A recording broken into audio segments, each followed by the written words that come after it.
within a second, I was in a head-on collision with a speeding car. I was outside my body. I saw it getting tumbled over the car. The whole city of Austin turned into a little dot. The whole world turned into a little globe. I was expanding outward from the scene of the accident in all directions simultaneously. And all of a sudden, the whole earth went inside me. By this time, I have no awareness of myself anymore. It's just pure sensation. And it's pretty cool. When I went outside the universe, there was this level of consciousness that I went through called the colors. I came out of this tunnel of light and ended up in the sky blue infinite void. And I feel I'm in the mind of God. I felt it vibrated from some sense, some inner original thought or being that is infinite love.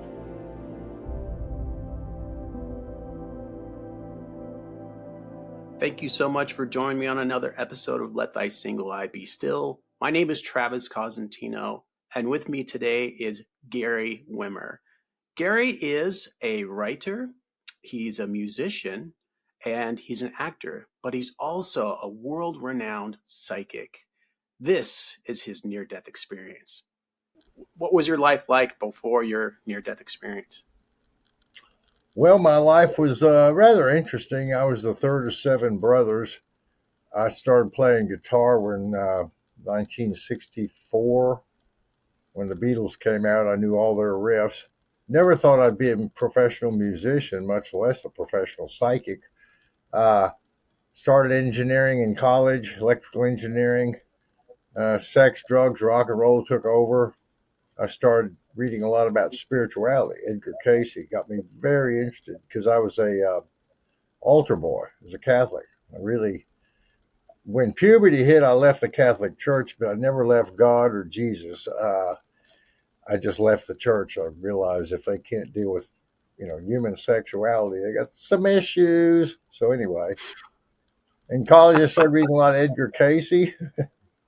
And there's a lady who did a horoscope for me in college, said, you got a lot of natural psychic ability. I moved to Austin to serve as a conscientious objector for 2 years to stay out of the slaughterhouse Vietnam. And when I moved here, another lady said, you got a lot of psychic ability. So I started giving readings, learning with just regular deck of playing cards, several different methods I learned, a couple of books I read. And meanwhile, I was traveling a lot with bands. And then in 1977, out of the clear blue, I quit a band. I needed some time on the road, wanted to know what to do with my relationship, my life, a lot of things. I just moved into a new duplex with 2 guys. One of them was temporary. Real small little duplex. Barely knew him. Knew a man named Brendan better. The other man was Mark. He was living there. So I loaded some of my stuff in, went on the road, came back. This is January 31st, 1977. I quit the band. I felt weird that whole day. And that night when I brought my equipment in, my roommates were there and some people down the street, I started feeling what people were going to say before they'd say it. I went to sleep that night, or tried to, couldn't sleep. Was going through all these thoughts about everything, real deep thoughts. My roommate, I heard him in the morning walk outside to get the paper, and he came in. I started walking out, say good morning to him, and he was reading the paper, and I read the paper through his eyes. I saw the headlines, Jimmy Carter something. I went, whoa! He and my other roommate left. I started unpackaging some of my stuff. I started feeling every time I moved something or touched something that someone had given me, putting it up in my room, I felt that they were behind me or around me. Strange premonitions. It got rather intense. I decided to go down to the store. I could pick up everybody's thoughts. Now, I couldn't confirm them, but I knew it. And this was like reality had shifted in 24 hours, basically. Can I ask, Sure. How old were you when this happened? 29, 1977. Okay. And nothing like happened? It just clicked? And then all of a sudden you had this. I started noticing it started building up. By the second day, my roommates, Brendan was very concerned. Mark thought I was going crazy, didn't want anything to do with me. Yeah, I can understand. because within a day or two, reality completely changed. They didn't know what to do with me. The phone would ring. I knew who was calling. I'd see someone say, I'm going to come over. I'd look at a clock and it would jump up to the minute they would come over, and they would. And I couldn't turn this off. It had just taken over. I didn't know what it was or why. I started getting pretty terrified, pretty scared, but at the same time, I felt rather enlightened, rather empowered. So vacillated between intense fear and intense, wow, what dimension is this I'm entering?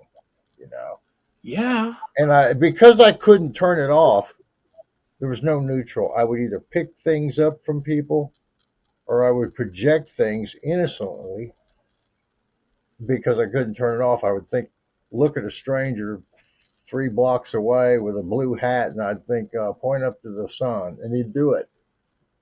And I'd think, now, did I make that happen? Or did I witness? What? I swear. Or was I That's clairvoyant that he was amazing. about to do that?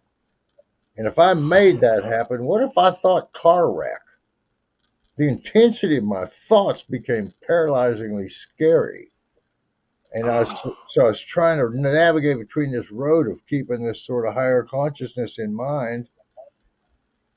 For example, we went to a bar that night, my friend and I, and as we entered into the bar, I felt this strange premonition in a certain spot right by the door. Went in, didn't think about it. Band was too loud. I came out and sat in the front, watched people playing pool, started picking up everybody's thoughts. Whoa, what's going on again? I thought about taking a break, standing outside. All of a sudden, I'm outside. And these 4 people walk right through me and then walk through the door. And I opened my eyes and no, I'm still sitting in the bar stool. But when the door opened, they walked through and I saw them dressed exactly as I'd just seen them. I tried this a time or two. I could transport myself outside the door and see the people coming in. My roommate come in from the other bar. What are you doing? Watch. So I bet you $5 that I could, and I did. I called the next couple people who came through the door. He thought I'd been outside or talking to the doorman. No, no, no. Ask any of them. This went on and on and on. And I was getting paralyzed by the fact that I had to really balance this because I was seeing or the possibility that I was making things happen, not necessarily observe. I couldn't tell the difference between witness and creator. There was just no difference. And that's sort of a haunting new reality, but it was enlightening at the same time. We went to a restaurant, for example, and he asked me, he was concerned. I hang around a lot with Brendan, my roommate, because he was very concerned, and I was too.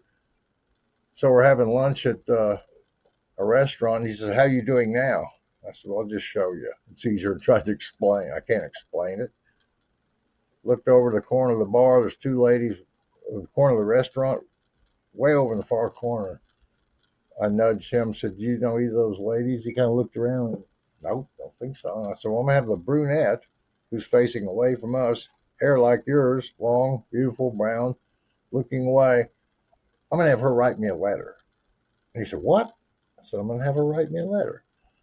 So I concentrated as we were eating. He's thinking about eating and talking about something, I don't know. But I'm thinking, here I am, the guy in this purple shirt or whatever at the time. Write me a letter. Come over, write me a letter. Perfectly harmless. 5 minutes later, they're leaving. The blonde walked by, the brunette walked by, didn't even look at me. I didn't notice she was walking forward. She threw a napkin down on the table, one of those table napkins. And in big, bold letters, she has written, why are you doing this to me? Now, that freaked me out. It freaked my roommate, wow. Brendan, out. I wanted to go rush outside and ask her, what did you feel? But I was so startled by the fact, wow, I could screw up people's lives, or maybe, I don't know. It was harmless, I thought. Uh, she not only reacted, she was kind of frustrated, knew it was me, and so, wow. So anyway, this went on and on and on. And during these periods, I kept feeling a sense of guardianship, guardians over me, higher minds, spiritual guides, guardian angels, something. And somewhere along the line, they either named themselves the monitors, or I felt like they were monitoring me and said, "Hey, you monitors," some sort of recognition, and that name stuck. I can't remember exactly how it came about, but I started feeling them, and like they were checking on me, so I didn't feel so alone. But I kept asking, "What's going on? What's going on?" I wrote a book called The Second Eternity. It goes through this whole week of this extraordinary and unbelievable experience I was going through. Never been so scared, never felt so enlightened, but I had to turn it off. I didn't know how. After a week, I'm racing down Guadalupe Street here in Austin, Texas, across from UT. I'm terrified. I'm screaming. I'm crying. I'm praying. I can't take it, God. All of a sudden, this incredible fear disappeared, and I felt amazingly warm. It was the middle of February. And I looked up, and there's this huge light shining down on me, and I was completely fearless. And boy, the channels had changed instantaneously, to say the least. And I looked around, and none of these people in the street noticed it. The sidewalk, it was full. Of course, they've been watching me going, just pacing and screaming. And, it was kind of a crowd that kind of huddled around me. They didn't know what to do. Help the guy. Is he crazy? Is he dangerous?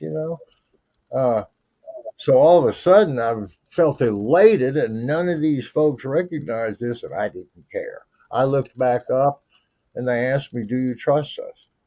And I said, "Well, I don't understand what's going on, but do you trust us?" They asked a couple times, and finally, I said, "Yes." And it's the stories in the book. It's kind of hard to explain, but within a second, I was in a head-on collision with a speeding car. I was outside my body. I saw it getting tumbled over the car. The whole city of Austin turned into a little dot. The whole world turned into a little globe. I was expanding outward from the scene of the accident in all directions simultaneously, like a balloon, not like an arrow. And all of a sudden, the whole earth went inside me. And I saw the North and South Pole and all the whole territory, and then these planets and galaxies, and then more and more stuff. And I'm expanding and expanding. By this time, I have no awareness of myself anymore. It's just pure sensation, and it's pretty cool. It's beautiful, man. That fear Sounds just, cool. pardon me? That sounds cool, man. Oh, man, it's just pure sensation and joy without any thought of what is happening or why. It was just acceptance because it was just so joyful. It was so free. It was so beautiful. I mean, the things I saw and experienced, I could write about forever. But basically, I'm zooming outward, outward, outward. And then I reached what I thought or felt or experienced then as the edge of the universe. Okay, is there an edge? Well, go ask the quantum physics. I don't care. The fact is, when I went outside of the universe, there was this level of consciousness that I went through called the colors. It seemed to name itself. And when we come in, that's how our souls come in at birth. They collapse from all edges of this particular universe right down to the mom at birth. And when we leave, it goes out that way. I never thought about that, but it's so apparent to me. It's going to go like an arrow. And when our souls come in, they take an impression of all the planets, just like I was feeling them as I was going out. That's why you have astrological influences, tendencies, not mandates. So anyway, I went to the edge of the universe, went through this level called the colors. Again, it seemed to name itself that. And what it was a level of consciousness. What it is, sorry, you're right. What it is a level of consciousness that when we come into the planet, or come into life in any form, we go through the colors, and that gives us the ability to use our senses, our perception, our brain to understand who we are, where we came from, and why. Now you're going to time and space, experiencing separateness. Here's the key to figuring out where and why. It ain't one switch, it ain't one decision, it ain't one process. It's life's mystery that is internal. Uh, Mm. and then all of a sudden, I notice there's billions of galaxies, like a star-studded sky. I came out of that one. Whoo! Now I'm looking at billions of them. Mind blowing. And they seem to roll up like a roll of tinfoil almost, or a tunnel of light. That's the best description there is. And I'm going through this tunnel of light. It's silver and white clouds and beautiful, and absolutely no awareness of Gary Wimmer back in Austin, Texas, or what happened or why. None, just pure sensation, feeling protected, extremely protected, safe. And then almost like feeling like a clown shot out of a circus at a cannonball. I came out of this tunnel of light and ended up in this sky blue, infinite void. It's in between the color of your shirt and the color of the back of your wall there. It's just kind of sky blue, almost the color of that little dot that I see right there, you know? And it's an infinite sky blue, and I feel I'm in the mind of God. And the fascinating thing is, I felt it vibrated from some sense, some inner original thought or being that is infinite love. Infinite love manifested somehow into this infinite mind that I'm seeing it right now that has no bias. It's infinite creativity over infinite time, infinite possibilities for everything. And everything will happen because really it's only happening in this infinite imagination. But as we take on souls and go to earth, we experience separateness in time and space, which is all a big illusion, but it's a pretty interesting one. You got to admit that, you know? Definitely. So I'm in this infinite time and space, and infinite mind, and I feel like I'm seeing the whole process of creation and life and the beauty and majesty. And it seemed to go on and on and on, like I wrote in the book, for an eternity. I had no sense of time except this went on. And then for some reason, it seemed like I was kind of witnessing it instead of being at one with it. And I started being pulled back by a term I used in the book that I call spiritual gravity. It was sort of being pulled back somewhere, for some reason, for something. I didn't know what, but I was pulled out of infinite mind, came back through this tunnel of light, almost the whole process in reverse, saw our in universe out of the whole sky of it, went to that one, still had no idea who I was, but entered in through the colors, entered in through this universe, headed toward this galaxy, headed toward this planet.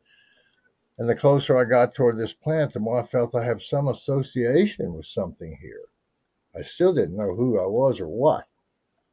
And then I saw myself approaching Earth, and I saw three series of very vibrant, fast moving pictures like spinning newspapers or headlines, you know.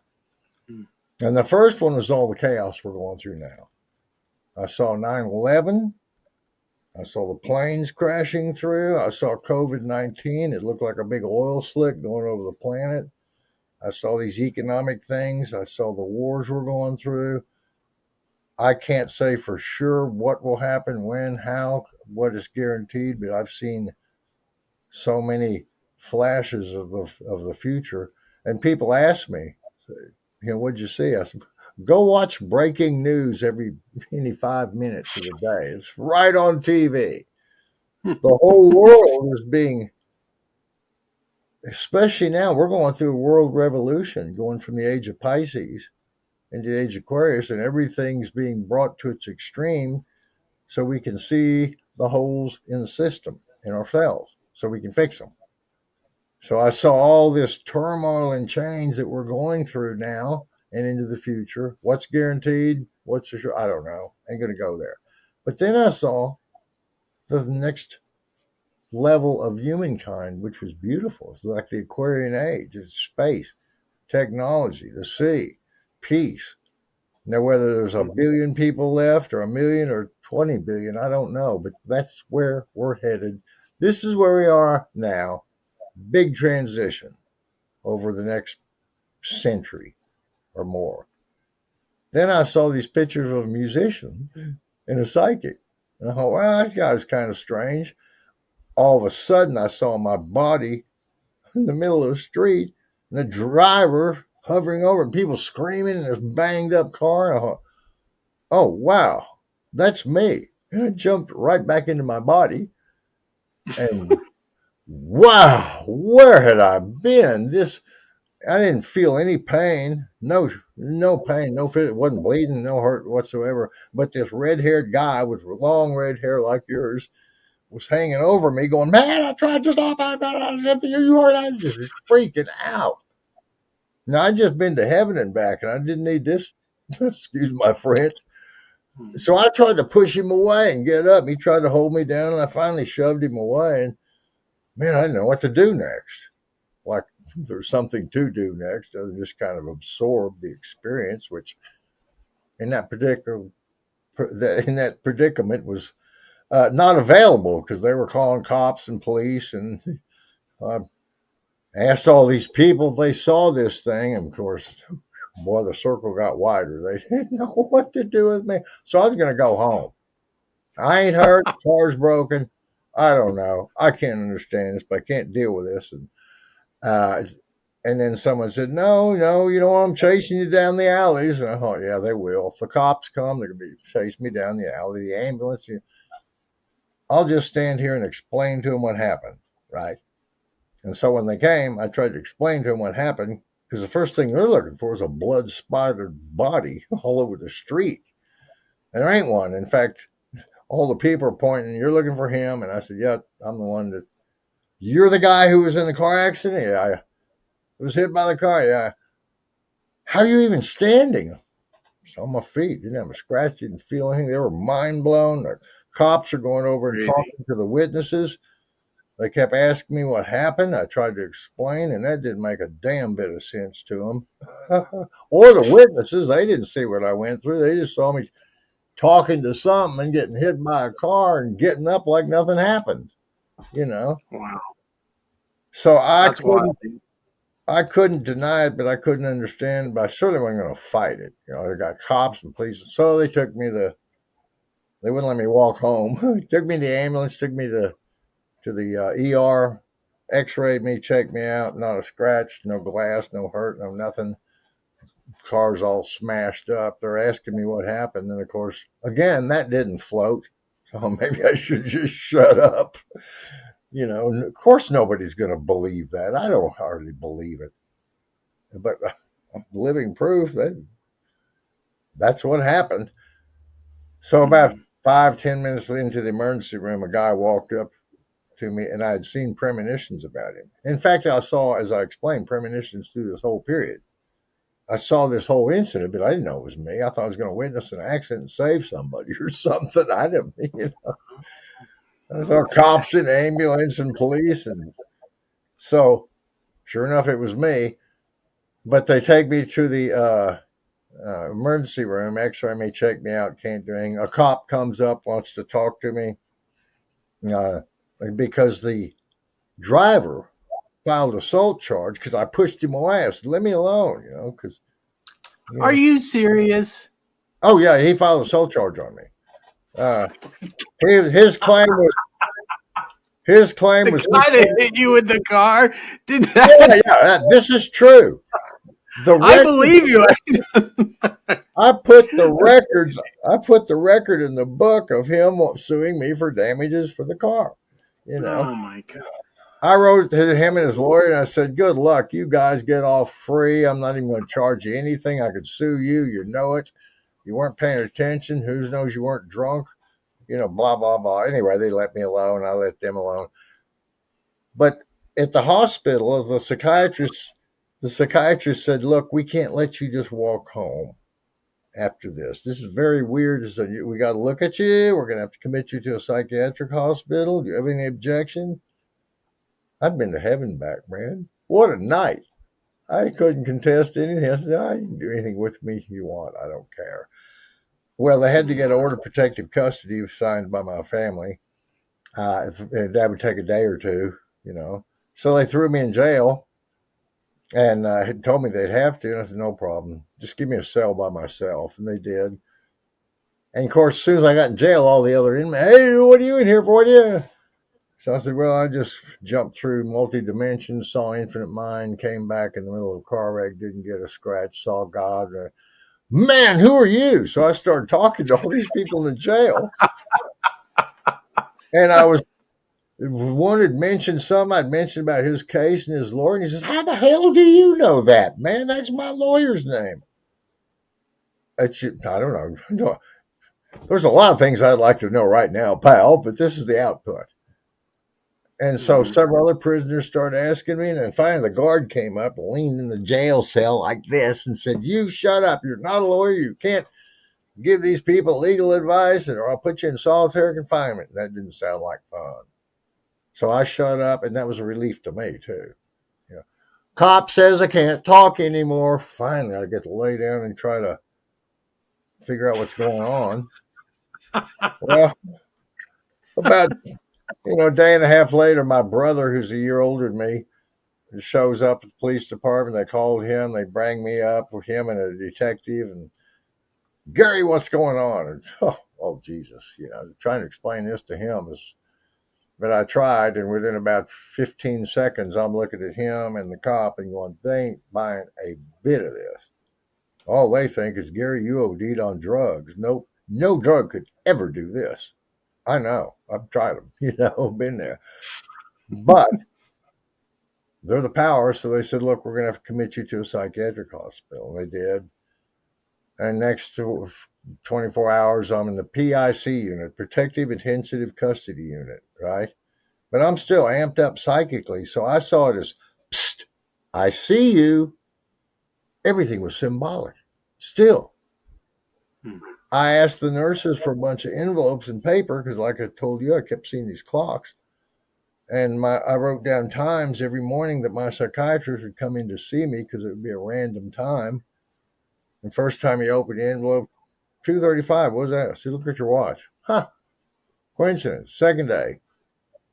Third day, I don't want to open these anymore, Gary. He was a very fundamentalist Baptist, good-hearted guy, but so fundamentalist. And when I talked to him about my experience with God and reincarnation and spirituality, and boy, it just blew everything in his mind out of place. But I also grew up with 6 brothers, and he had 2 sons, and he was having a problem with them. And he didn't even ask me about it. I just started telling him about his 2 sons, and he was kind of mind blown. But everything I suggested to him, a week later, I went to before they release you, they take you before several psychiatrists and staff on the floor, see if you're okay. And everybody said, yeah, he's fine. He's okay. He's healthy. And people were loving me. I was playing piano for them, playing guitar, talking to all these, had a bunch of 16-year-old girls there that were having sex. And rather than their parents talking to them about sex, they put them in the mental institution. I mean, come on. For real? For real. Wow. For real. I couldn't believe these 16-year-old pretty little vivacious active girls. Oh, I'll be here for a month. I'm not supposed to have premarital sex. God almighty. You don't have a mental problem. I do.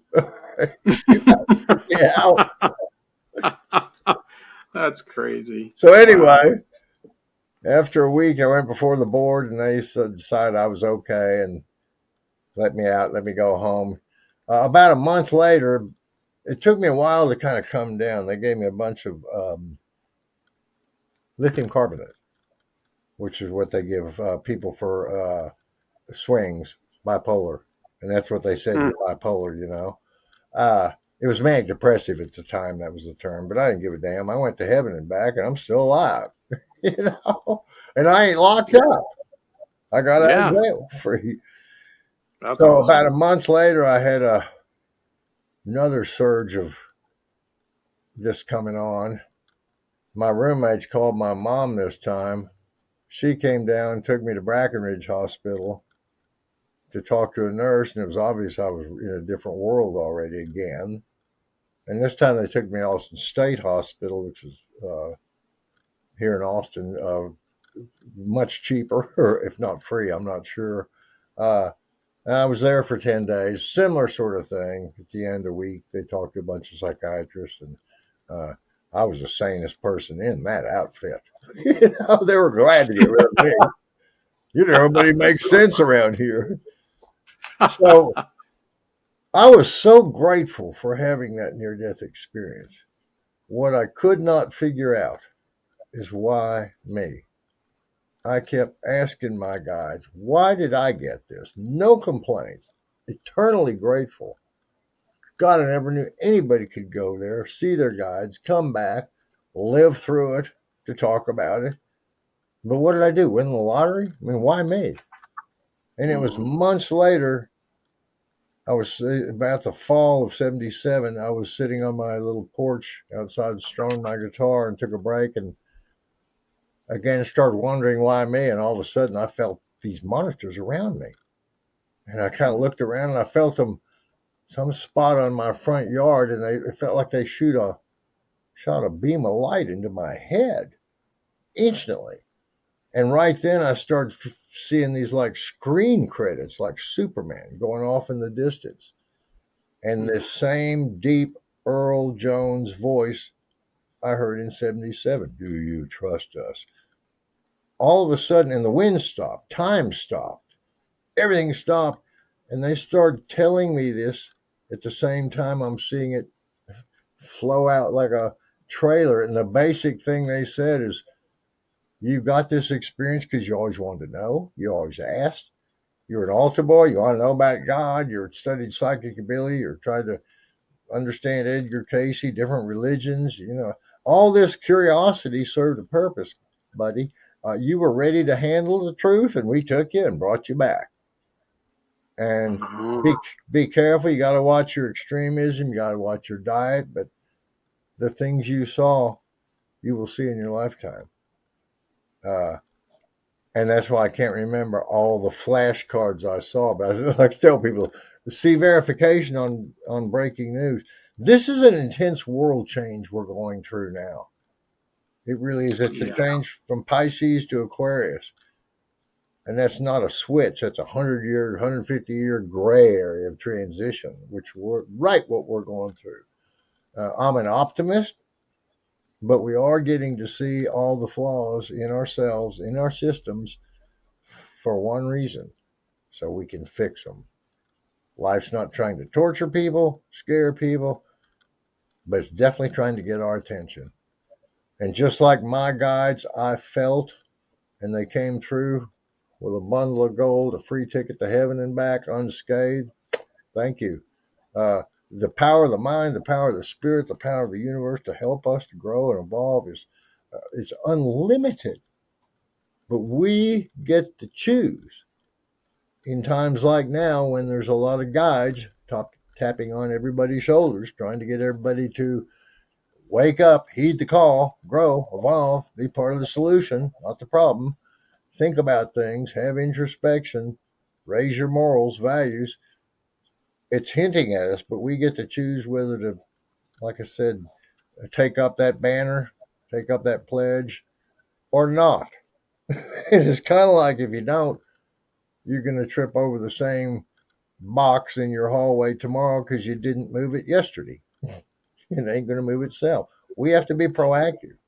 And we can only do so much, but when we do our best and ask our guide to help us and give ourselves a break and a pat on the back and relax, it's about the best we can do.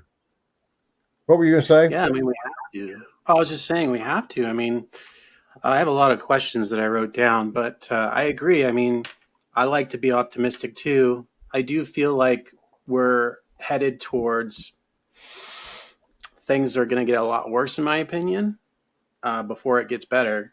But I really strongly feel that we could collectively change the world if we really, really wanted to. And I will. think, And will. It'll take time. How many are on the team? Who knows? I But don't know. I wanted to ask you the monitors. They sound very similar to the watchers. Is that the same thing? I don't know. I had an experience with what I call the monitors and saw them. I'm not that well versed on what the watchers are, but Infinite Mind can manifest in so many ways. My ladies always listen to other psychics and CD and paranormal, and I always say I'm never shocked by the different manifestations that just us humans can experience, let alone other levels of creative creation. Uh, Mm. so yeah, they were. Our higher mind will tend to try to manifest and talk to us in symbolism that we understand. If you're Chinese, it ain't going to put it in English, you know. Uh, Mm. our higher mind, our guides know everything we go through. That we're completely naked, but they're not. You know, they're on our side. They want to help us, but they cannot do so unless we ask. They can tap you on the shoulder. They can hint. And they hinted to me, and that's why when they finally said, "Do you trust us?" Yeah. I mean, wow, what is this? But we do That's have to ask. amazing. They could appear to someone else as a guardian angel, as a monitor, as a grandma. There's infinite manifestations of infinite mind, and the Watchers are another one. Yeah, absolutely. I mean, um, the Bible talks about the watchers, talks about Hmm. these beings that basically watch over the planet and us. And have you ever heard of Dolores Cannon? I have heard the name. I can't put my finger on it. So she is a world-renowned uh, therapist. She would put people into deep theta wave trances, and then she would ask them questions. And usually they would either talk about their past lives or they would talk about lives as extraterrestrials in different dimensions. And some of them would talk about these watchers, and she had a whole book written about it. It's called The Watchers. I could send you a link to it another time. It's actually quite fascinating. It sounds very similar to what you're talking about. And the watchers are basically like a manifestation of extraterrestrials, Hmm. because in order for God to create the world, you need to have a physical. You have to have a physical being to create the things that you want, right? Sure. And so the Watchers supposedly are part of the people that created this planet, this earthly experience that we have here. So I thought that was kind of fascinating because it seems very similar. Also, I think the monitors are probably more like guardian angels, the way you explain it. Probably.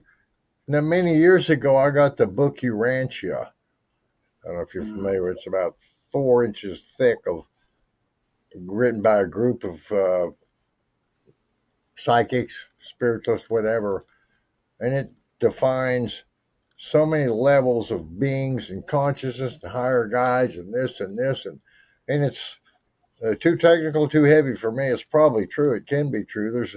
There's no limit to how complex the hierarchy can be. I mean, if you just Mm. look at evolution on this planet, we have everything from amoeba to you and me, everything in between. Uh, Totally. yeah, so the levels of being on the other side, the levels of possibility of manifestations now and wherever are infinite, really. There really are. Yeah, There's I nothing to totally agree. impose a limit, nothing to impose a limit on infinite mind, period. And the interesting thing I experienced about infinite mind,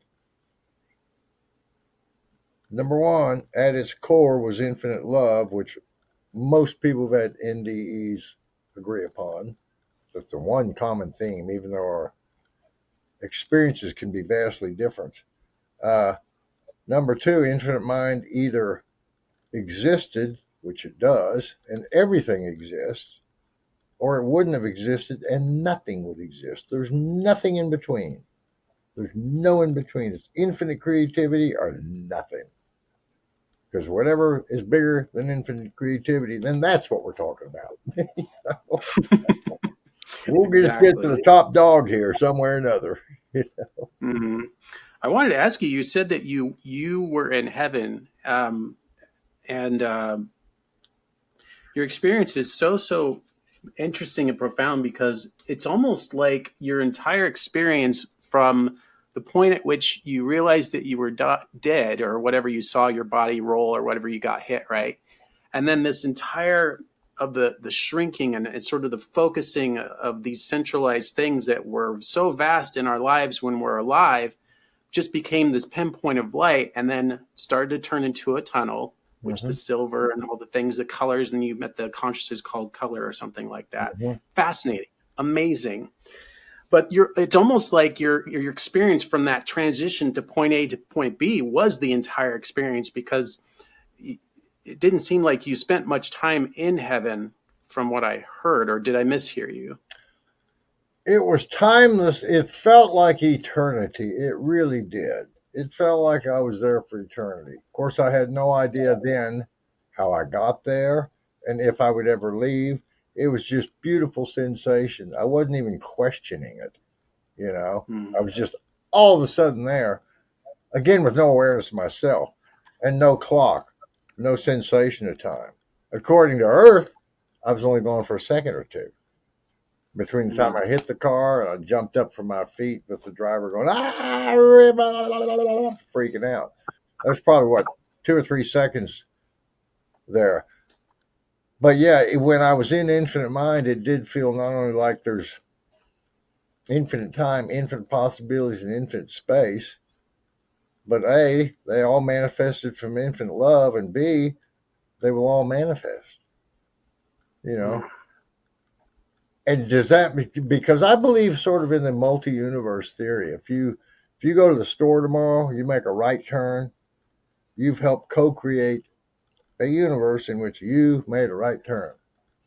If you made That's a right. left turn, you'd have helped co-create a universe in which you took a left turn then. And those are not the same universe.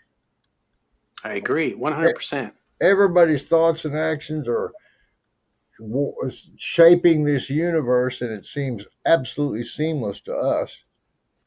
But it's Mhm. billions upon trillions of thoughts and actions, because there's no accidents, there's no coincidences. Everything manifests by some form of cause and effect, including you being here, me being here, this being a universe, us being alive. No accidents, no coincidences. And we That's all have right. the power of cause and effect too. You can learn to play Mhm. golf, piano, grow your mind. You know, we have limitations, but we have a lot fewer limitations than we have powers. Let's put it that way.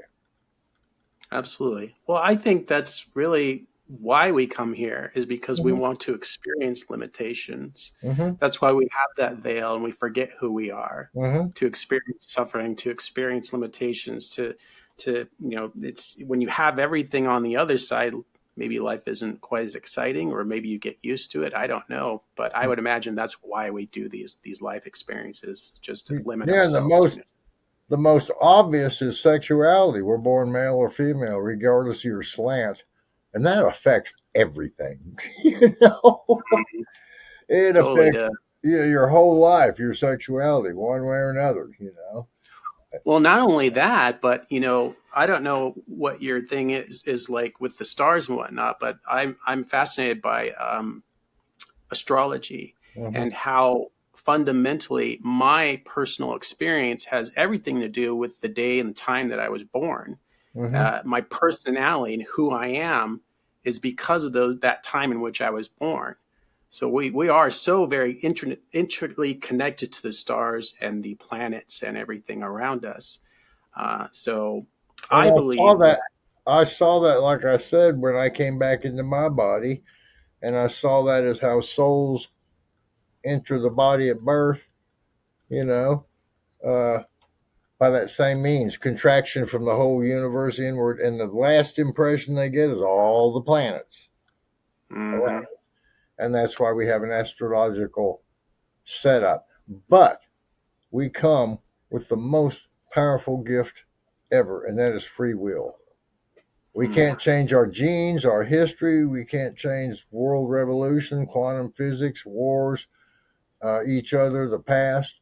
But we can always change the way we look at anything. And it's always our perspective that matters, not the situation, how we look at it. Absolutely. And we can always change that. You want the best gift in life? Free will. You get to decide what you let in and what you don't. and how you It's so upgrade, true. or if you don't. Yeah, I 100% agree with that. I think that, depending on what happens to us, we have the choice to either become a monster or a victim, Mm-hmm. or to become inspiring and to Mm-hmm. help people overcome those traumas. Mm-hmm. It's all our decision. We decide to do those things. And speaking of decisions, the last gal I interviewed, her name was Rebecca, and she talked about an experience where she would get visualizations of other lives that she was leading at the same time. And she said it kind of messed her up because it was so real, right? and and she saw that when she would make a decision, she would get to see what would happen in that life as she made that decision. Mm-hmm. So it was actually quite helpful for her, but it kind of freaked her out at the same time. So the different realities and what obviously is real. If you can visualize it, then it's real, in my opinion. Um, Well, I don't believe. we all have an umbilical cord, an inborn connection to infinite mind. Yeah, there's a lot of things between there, experience, history, karmic things, different levels of hierarchies and so forth. But we do have a connection, and it's unique. Mhm. And if we tap into it and tune it and use it, a lot of that, those filters in the middle dissipate. We go directly to it, and we can bring that power directly to us. How? By choice, practice, technique. That's it. Techniques and intention, decisions. You can turn your life around. You can find gold within. You may not be able to find gold in a mountain, but the real gold is always in your head, your heart, your intentions, your That's soul. right. Manifestation, manifesting what you want in your life. Interestingly, when you were talking about the why me and how they had come through and said, well, you were ready for it. Mm-hmm. But I was thinking a lot of the NDEs that I've talked with, they talk about what they chose before they entered into this world. And some of them chose to have that near death so that they could then experience what they experienced Oh. to then come back and share it with the Mm-hmm. world. Mm-hmm. Yeah. Well, again, I don't believe in any accidents or coincidence. So yeah, you've probably planned it. I'm probably or did certainly plan mine or allow it to happen in one form or another. I didn't remember it, didn't even know about it, didn't even think about it till I went through Right. it. But then as I went through it, and especially when I came back and rediscovered myself and love and power, and I went through so much depression in my 20s, bipolar. As a musician, I was a musician. I didn't have a good voice. I could never get in good bands. Man, I felt Mm. expendable, you know. And finally, in 1980, I started playing with a bunch of country bands locally, making big money in those big dance halls. Didn't have to travel on the road, come back broke. Had a piano, no roommate, lots of time. I taught myself piano from Wow. 30 from 1980 to about 1984. I started at 33. I knew songs. I knew chords. I just didn't know how you finger a piano. You can strum a guitar. I knew how to play all the riffs. So I had to learn the basics of piano. I practiced 12 hours a day, and it was not work to me. I always tell people it's not how You must hard have you loved work. it. It's how efficient you work. I loved it because every day, every 2 hours, I could go, wow, now I can do this. Now I can do this in E flat too, not just G, Great. I practiced 4 years, one Saturday, kind of kidding myself, and I went out to apply some piano bars, thinking they'd laugh me out of the place. They got the best players in Texas, in Austin, But guess what? They needed more piano players. And the three biggest piano bars in town hired me that day, right then. I went, oh, God. And next week, I'm in those piano bars where the best are playing. And they're good singers and players and know thousands of songs. And I don't, I don't sing well. I don't sing. I certainly don't play piano that well, but by God, I can talk. And I became a Wow. good entertainer. And a lot of these piano players started admiring me because I'm just out there all giving it a try and, making people wonder how I got this gig. Yeah, well, they had to get in the club to wonder that. Mm, So I draw an audience absolutely. by being a very good entertainer, not a great singer, not a great player. Just what's Gary going to come up with next? I never insulted Mm. people. I just got a very vivid imagination. You can put three words together, and I'll make a three-act story out of it. You know. There's an interesting sort of conversation with musicians because musicians seem to be very, very well in tune with kind of their spirituality because there's something about music. If you can Mm-hmm. get into that trance of the music, right, you Mm-hmm. can also do the same thing with your sort of your psychic abilities, right? Mm-hmm. Well, the music has, you know, perfect fifth. You know, it's a Mhm. perfect sound to our ear. Now, maybe another culture they'd wanted a couple semitones down to have that sort of tension. We like stuff to fit. Uh, what was your question again? Did I get off?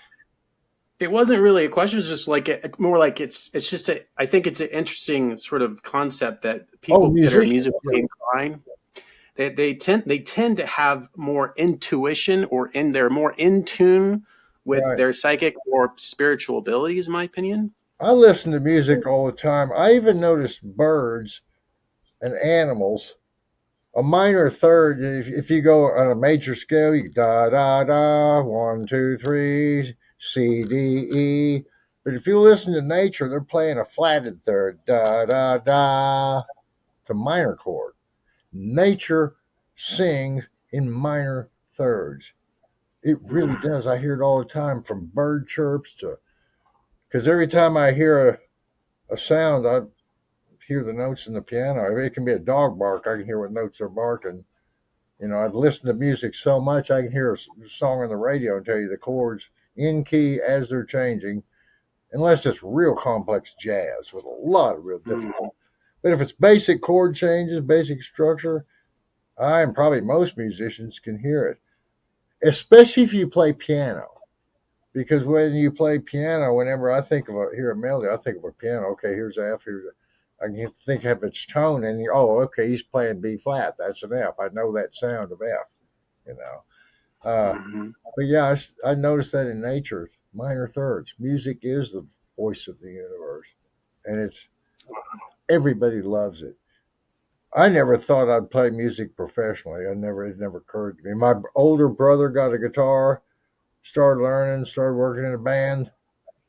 I thought that's cool, so I started learning off his guitar. He went to college, and then I started learning more and more. And he gave it up, and I never did. You know, Mhm. but it allowed me to travel. I traveled all over. I lived in Europe all during the '90s. Uh, I was I was never known in my own city, in my own town, as a musician. But around in Europe, I was. You know, a lot of Scandinavia. Uh, so I didn't. I made a living, and I was thrilled for it because the options were worse than making a living playing. Okay, I don't particularly like this country band or country music, but they pay really good money. Try to make $350 a night as an anonymous blues player. You know, you ain't gonna do it. Not back then. No. You can be an Yeah. anonymous guitar player in this country band that's packing in 500 to 1,000 dancers at $15 each. Yeah, we'll make good money there. So Oh, damn. I was fortunate. I always my guides. But speaking of my guides, from the moment I realized how real they were, after a little bit of recovery, which took months, I asked them to help me find gigs and cars and this and that. Asked them to help me read stones better every time before I do a reading. I asked my guide to help me. I asked him to help me find stuff I mislocate. I can even watch a football game and ask my guide to show me the play before it happens. And I can get 60% of the plays right on football. 70%. My roommates, my friends wanted me to gamble on it because I was calling the scores. No, I they can so did. see people doing that. They did. Fantasy football all the way. I would just see it. And I thought, no, because if I win, you're going to want to gamble more. If I lose, you lost your money betting with me.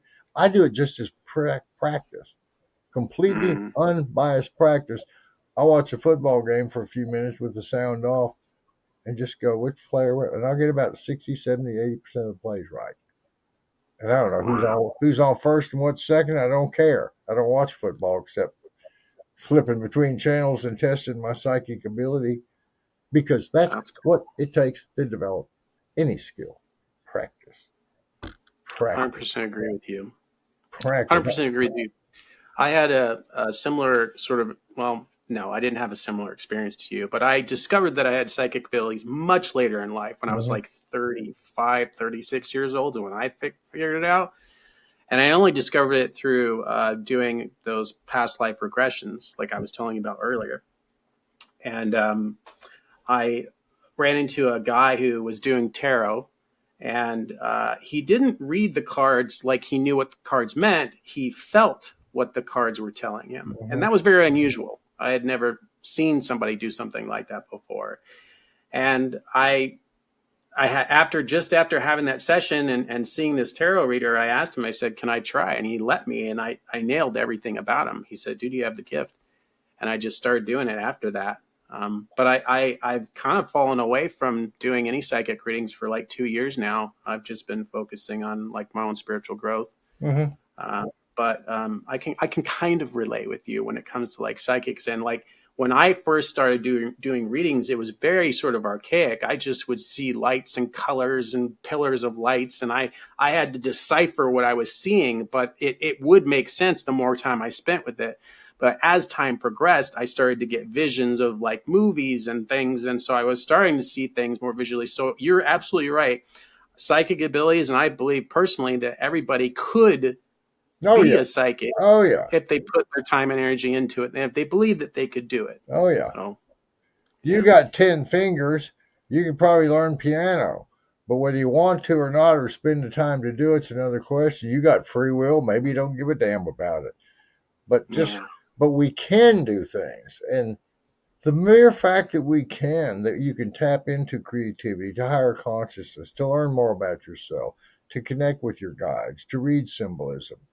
I lived in Europe all from '93. I went over for a 2 month gig and they liked me and I ended up staying. Met a Danish lady, lived over there all in the '90s, Copenhagen. And a lot of people knew that I gave readings, musicians, their friends, sometimes people in the clubs because I was there for years. And a lot of times I'd give readings even though I didn't have my stones with me. And I'd have people, because I'd use 16 stones, they represent planets and astrology symbols. If you're interested, folks, you can go to lithomancy.com, lithomancy.com. So I would have people just arrange stuff on a table, guitar pick, an ashtray, earring, a glass of tea, and I'd go walk into the other room for a minute and get a little coffee or something and meditate. I'd come back and read whatever they had laid out on the table. Now I know that sort of ability exists because I went through it in '77, not knowing what it was going to show me in the future. But yeah, I learned to read symbolism and everything then, or I saw that it's possible. It scared me. Everything I looked Mhm. at in '77 when I was going through that week of escalating spiritual ability, I'd think, how do I deal with this? And I'd look out and see a bicycle rider with his hands up going, learn to balance, hands free. Oh, okay, whatever, you know. So yeah, I learned to read symbolism and all sorts of things. I ask my guides all the time to point things out to me. The world looks the same to me as it does to you, or anybody. But I just feel these little tingling sensations. Certain things have a neon light on them or something, a halo, uh, a certain Mhm. a certain mystical, magical beauty that keeps me more attracted to life, to growing, to learning, to seeing the connection than disturbed by all the chaos or what I don't know or can't figure out. It's a beautiful world. Yes, it is. That's amazing. Are you still doing psychic readings? Yeah, I still do them. You know, Still do it? yeah, I That's do them pretty at cool. home. I don't do any. I don't do any in person. It's hard for me to walk. Uh, kind of disabled. But yeah, I stay fairly busy. There was a couple times I get real busy, and a couple times it slows down, and I just learned to go, hey, this is fine. If it slows down, I take a break. If it picks up, I start booking people. But I Hmm. enjoy it because I can't do much. I don't play music anymore. I gave it up about 15 years ago. Uh, Thank God. It was getting to be a struggle.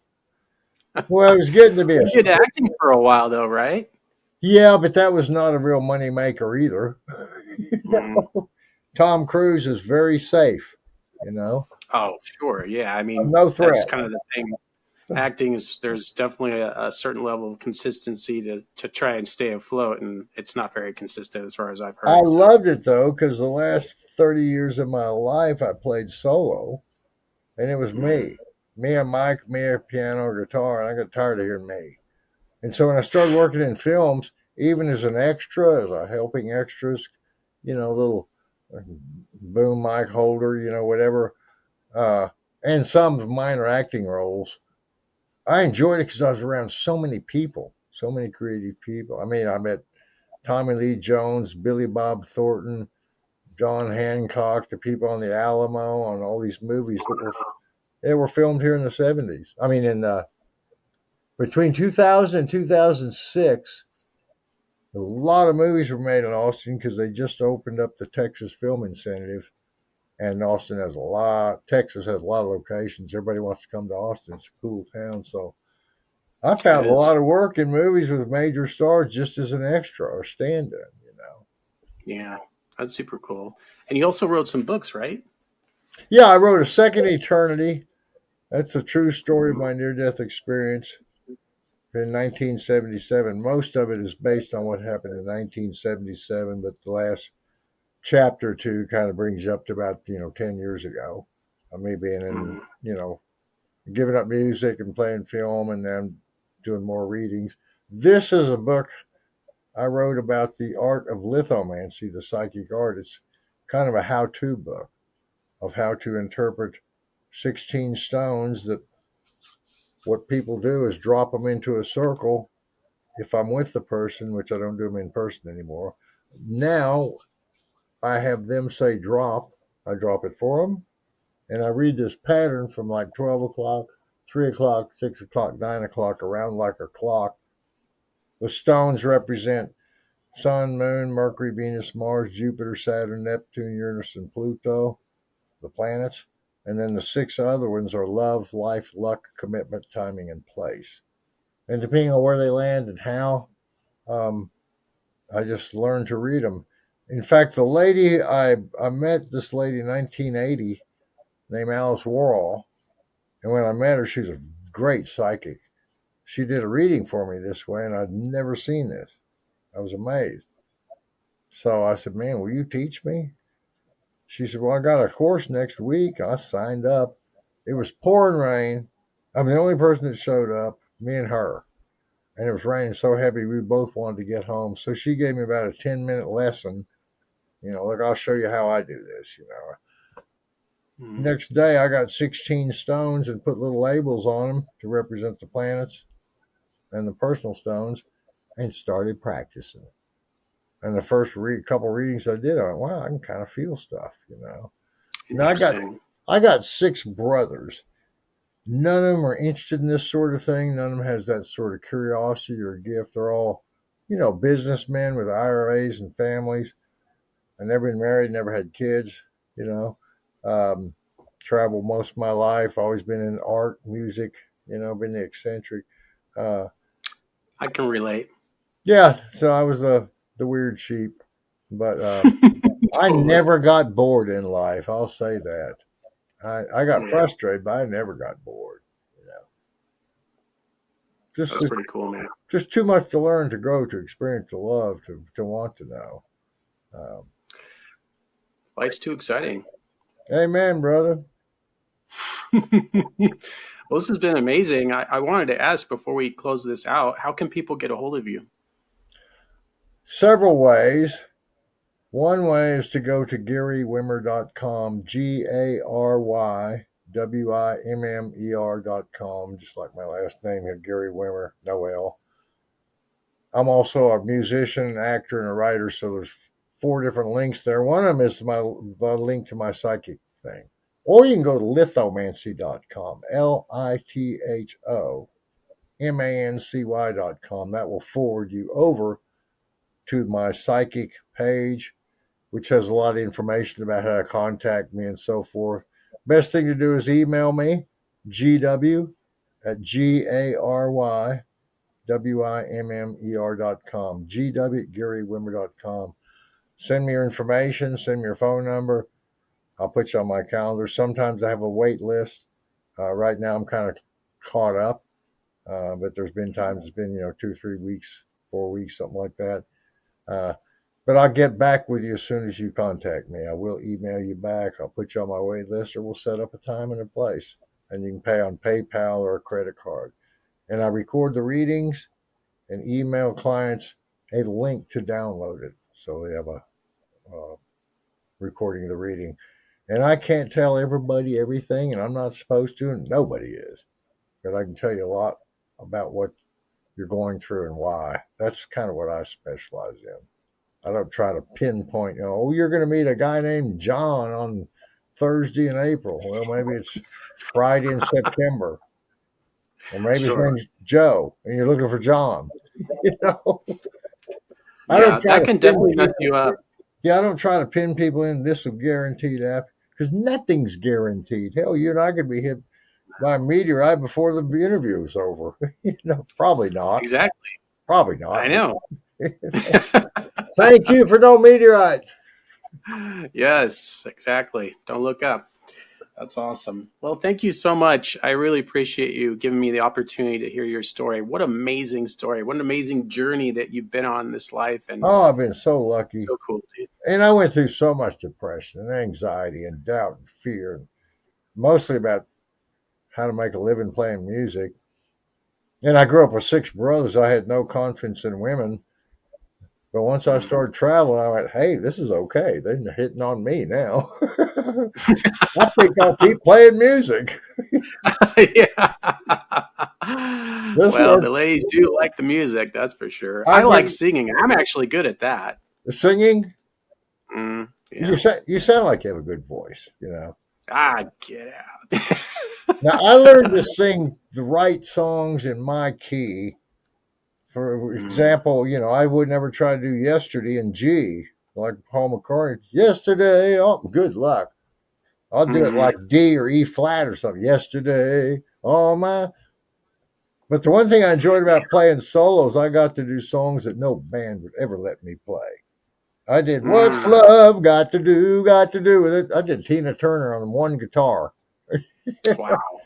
I That's did awesome. Girl from It's a great Ipanema, job, Yeah, I did all kinds of stuff that, killing me softly with her song. Stuff that I could Classic. never do in a band. So enjoyed playing solo, even though I never made it rich and famous, wasn't expecting it, wasn't asking for it. I just wanted to make a living and travel. And I got to. Very grateful in life for everything. Very. That's amazing, dude. Hey, Wow. great to connect with you, Brother Travis. Me too, Gary. Well, Thank you so much. If you ever make a record or an album, send me a link. Let me hear you sing. I've got something I could send you. Yeah, send me a couple links, okay? All right, great. All right. Thanks, man. Have a good one. Namaste. Love you, bro. Have a good one. Bye-bye. Bye.